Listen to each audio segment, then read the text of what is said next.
সালামু আলাইকুম, সবাই কেমন আছেন? চলে আসলাম ওয়ার্ল্ড কাপ ফুটবল 2026-এর আজকের ম্যাচের চতুর্থ ম্যাচ অর্থাৎ লাস্ট ম্যাচের প্রেডিকশনাল ভিডিও নিয়ে।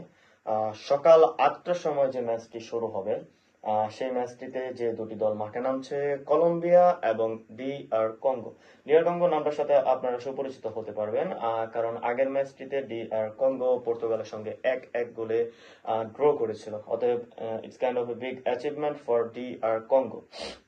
যদি আমি আজকের ম্যাচে কলম্বিয়া এবং ডি আর কঙ্গোর প্রবাবল লাইন আপ নিয়ে কথা বলি, কলম্বিয়া টিমে গোলকিপার পজিশনে বার্গাসকে দেখা যাচ্ছে, রাইট ব্যাক পজিশনে মনিয়েজ থাকছে। লাস্ট ম্যাচে যারা মনিয়েজের খেলা দেখেছেন, মনিয়েজ একটা অ্যাসিস্ট করেছিল রাইট ব্যাক পজিশনে থাকা অবস্থায়। লেফট ব্যাক পজিশনে থাকছে জোয়ান মহিকা, অর্থাৎ কলম্বিয়ার যে ফুল ব্যাক দুইজন রয়েছে, একজন জোয়ান মহিকা এবং একজন হচ্ছে মনিয়েজ। এই দুইজনের খেলা যদি আপনারা দেখে থাকেন, আপনাদেরকে এই দুইজনের খেলা মনোমুগ্ধ করতে বাধ্য, কারণ এই দুইজনের স্পিড এবং টেকনিক্যাল ফুটবল যে কাউকে ফুটবলের ছন্দে প্রেমে পড়তে বাধ্য করবে। যদি সেন্টার ব্যাক ডো হিসেবে কথা বলি, লুকাইমা এবং ডেভিডসন সানচেজ এই দুইজনকে দেখা যাবে, এবং মিডফিল্ডার পজিশনে পোয়েত্রা, লেরমা, এবং অ্যাটাকিং মিডফিল্ডার পজিশনে জেমস রড্রিগেজ। যারা 2014 সালের বিশ্বকাপ দেখেছেন, জেমস রড্রিগেজ 2014 সালের বিশ্বকাপে সর্বোচ্চ গোলদাতা ছিল, এবং বিশ্বকাপের যে পুস্কাস অ্যাওয়ার্ড দেওয়া হয় সবচেয়ে সুন্দর গোলের, সেই সবচেয়ে সুন্দর গোলটি তার পা থেকে এসেছিল। আহ, যদি আমি রাইট উইং ফরওয়ার্ড নিয়ে কথা বলি, আরিয়াসকে দেখা যাবে রাইট উইং ফরওয়ার্ডে, এবং লেফট উইং ফরওয়ার্ডে দেখা যাবে Bayern Munich superstar Luis ডিয়াজকে।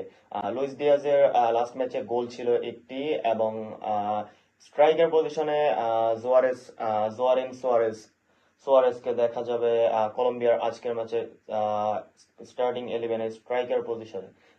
Sorry, Daniel মোনিয়েস last ম্যাচে একটি গোল করেছিল, অ্যাসিস্ট নয়। অপরদিকে যদি আমি ডি আর কঙ্গোর স্কোয়াড নিয়ে কথা বলি, এখানে হয়তো তেমন কোনো প্লেয়ারকে আমরা ওরকম ভাবে চিনবো না, তবে কিছু কিছু নাম আমি দেখছি, আমি আগের ম্যাচে মিস করে গিয়েছিলাম। এরেন ওয়ান বিসাকা, এমবেমা এবং তানজুবে, এই তিনজন প্লেয়ারের সাথে আপনারা সুপরিচিত হতে পারবেন।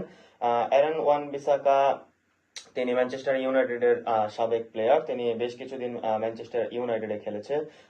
ক্যাবলেস এমবেবা, তিনিও ইউরোপিয়ান ফুটবল খেলার অভিজ্ঞতা রাখেন, এবং তানজুয়েবে, তিনিও ম্যানচেস্টার ইউনাইটেডের টিমে ছিল। তিনি বর্তমানে হয়তো অন্য কোনো ক্লাবের হয়ে খেলছে। গোলকিপার পজিশন নিয়ে যদি কথা বলি, এম্বাসি নাজাওকে দেখা যাবে কঙ্গোর গোলকিপার সামলাতে। সেন্টার ব্যাক হিসেবে আরেকজন থাকছে কাপোদেই, এবং লেফট ব্যাক হিসেবে থাকছে মাসুয়াকা।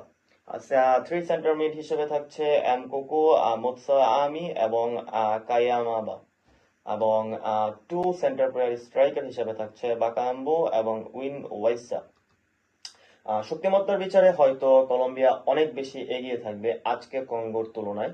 কঙ্গোর বর্তমান ফিফা র্যাঙ্কিং হচ্ছে 43, আর অপরদিকে কলম্বিয়ার বর্তমান ফিফা র্যাঙ্কিং হচ্ছে 12।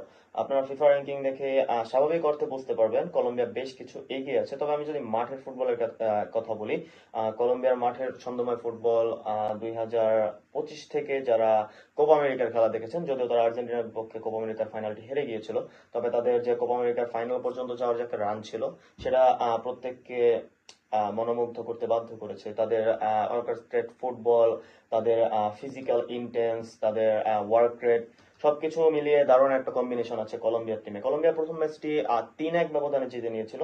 তো স্কোর লাইনটা তাদের দলের হয়ে কথা বলছে না। আমি বিশ্বাস করি কলম্বিয়া টিমটা 3-1 গোলে জেতার থেকেও বেশি একটা স্ট্রং টিম এই বিশ্বকাপে। এই জন্য কলম্বিয়া সবচেয়ে বড় একটা থ্রেট হয়ে দাঁড়িয়েছে এই গ্রুপে পর্তুগালের জন্য, কারণ পর্তুগাল আজকের ম্যাচটি জিতে নিয়েছে উজবেকিস্তানের সঙ্গে 5 গোলের ব্যবধানে। কিন্তু আপনাদের একটা কথা মনে রাখতে হবে, লাস্ট ম্যাচটি খেলতে হবে কলম্বিয়ার বিপক্ষে, আর কলম্বিয়ার মাঝেও সেম একটা থ্রেট কাজ করবে, কারণ পর্তুগালকে আপনি কোনোভাবেই আপনার থ্রেড জোন থেকে বাইরে রাখতে পারবেন না। কলম্বিয়ার যদি আজকের ম্যাচে কোনো একটা অঘটন ঘটে যায়, তাহলে এই গ্রুপে পর্তুগাল প্রথম স্থান অধিকার করে ফেলবে, কারণ আপনি যদি কলম্বিয়া যদি আজকের ম্যাচটি জিতে যায়, তাহলে কলম্বিয়ার পয়েন্ট হয়ে যাবে 6, অপরদিকে পর্তুগালের পয়েন্ট হচ্ছে 4। তাই যদি হয়, তাহলে পর্তুগাল এবং কলম্বিয়া লাস্টের ম্যাচটি যদি ড্র হয়, সেক্ষেত্রে কলম্বিয়া পয়েন্ট 7 নিয়ে গ্রুপ টেবিলে প্রথম স্থানে চলে যাবে, এবং পর্তুগাল সেকেন্ড স্থানে চলে যাবে 5 পয়েন্ট নিয়ে। সেই ক্ষেত্রে যদি কলম্বিয়া আজকের ম্যাচটি ড্র করে ফেলে, সেই ক্ষেত্রে পর্তুগালের সঙ্গে যদি তারা ম্যাচটি হেরে যায় অথবা ড্র করে, তাহলে তাদেরকে গ্রুপ স্ট্যান্ডিংসে 2 নাম্বার অবস্থান হতে হবে। হেড টু হেড নিয়ে যদি কথা বলি, কলম্বিয়া এবং DR কঙ্গোর লাস্ট 5 ম্যাচের স্ট্যাটস নিয়ে যদি আমি বলি, আহ, কলম্বিয়া লাস্ট 5 ম্যাচে 3টিতে হেরে গিয়েছে এবং 2টি ম্যাচ তারা জিতেছিল। বিশেষ করে একটি ম্যাচ ছিল ওয়ার্ল্ড কাপের, সেটি উজবেকিস্তানের বিপক্ষে। অপরদিকে DR কঙ্গোর 5টা লাস্ট ম্যাচ নিয়ে যদি কথা বলি, একটি ম্যাচ সাসপেন্ড হয়েছিল, 2টি ম্যাচ তারা জিতেছিল এবং 2টি ম্যাচ তারা হেরে গিয়েছিল। স্ট্যাটস অনুযায়ী 2টি দল সমান সমান লড়াই করেছে। তবে আজকের ম্যাচের ফলাফল ভাগ্য ঘুরিয়ে দিতে পারে বেশ কিছু প্লেয়ার। কারণ আপনি যদি বড় করে যদি বলা হয়, তাহলে লুইস ডিয়াজ কলম্বিয়ার ম্যাচ ঘুরিয়ে দেওয়ার জন্য একাই যথেষ্ট। তবে অপরদিকে DR কঙ্গোর ডিফেন্স লাইন আগের ম্যাচে যে পারফরমেন্স দেখিয়েছে পর্তুগালের বিপক্ষে, সেটা অনবদ্য পারফরমেন্স ছিল।